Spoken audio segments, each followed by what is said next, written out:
If you go ask any big name dog trainer who created the quadrants of dog training, positive and negative reinforcement, positive and negative punishment, they're going to tell you point blank, B.F. Skinner. Go ask Robert Cabral, Ivan Benevolov, Hans Hoffman, or any other lesser trainer out there. They're going to tell you the same thing. I'm going to prove to you in 2 paragraphs that these trainers are lying to you. And they're lying to you for a reason, because they want your money. Go listen to Robert Cabral. He's got a video up in a live chat where he's trying to, where somebody asked him to define the word behavior. It was bloody embarrassing, but this man claims to be a behavioral expert with 30 years in the behavior ring. It was an embarrassment. He can't even define the word behavior. Let's get into this.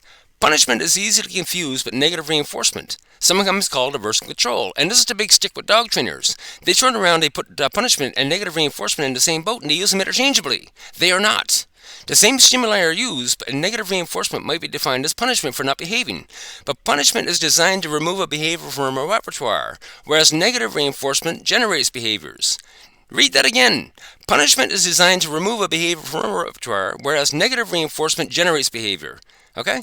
Now turn around with your dog. Your dog is growling at somebody on a leash, and you turn around and punish the dog. You're trying to shut down behaviors. This is not negative reinforcement. The dog is in the face of a negative reinforcement already that you don't understand because the dog is growling at it.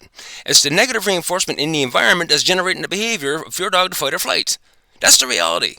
Your dog is in the face of a negative reinforcement, which is actually punishing the dog, but yet you're told to lay around the punishment, and people wonder why this shit doesn't work.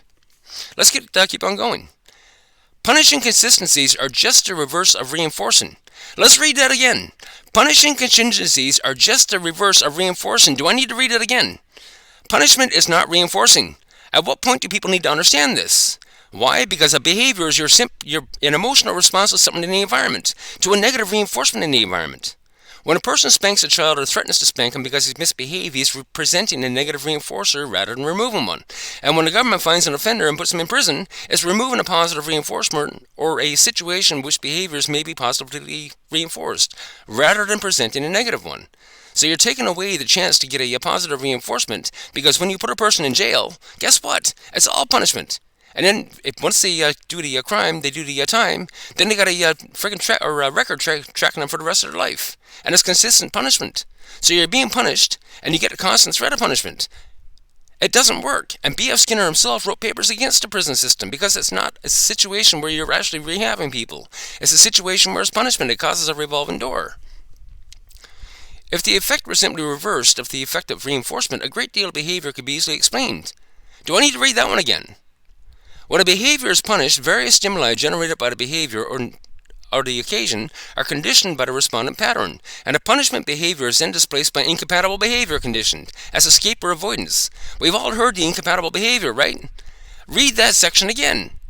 A punished person remains inclined to behave in a punishable way, but he avoids punishment by doing something else instead, possibly doing nothing more than stubbornly doing nothing.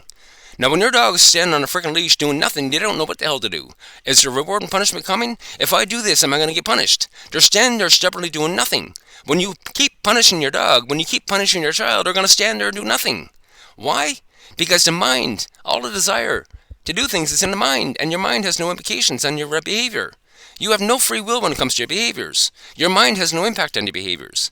I'll refer to Bill Burr when he did a skit about the, no reason to hate a woman. He asked the crowd point blank, ladies, how many times have you thought this week to smack your man upside the head? And one woman screamed out every day. She's thinking about doing it every day, but she's not doing it. Because the mind has no control over your behaviors. Can you imagine if your mind had control over the behaviors? We'd be freaking abuse everywhere. We need to stop and think about this. Dog trainers are lying to you, and these two paragraphs, 2 basic, simple paragraphs, explain this. And it proves to you that dog trainers are lying to you. Now, why would they lie to you? Because they want your money.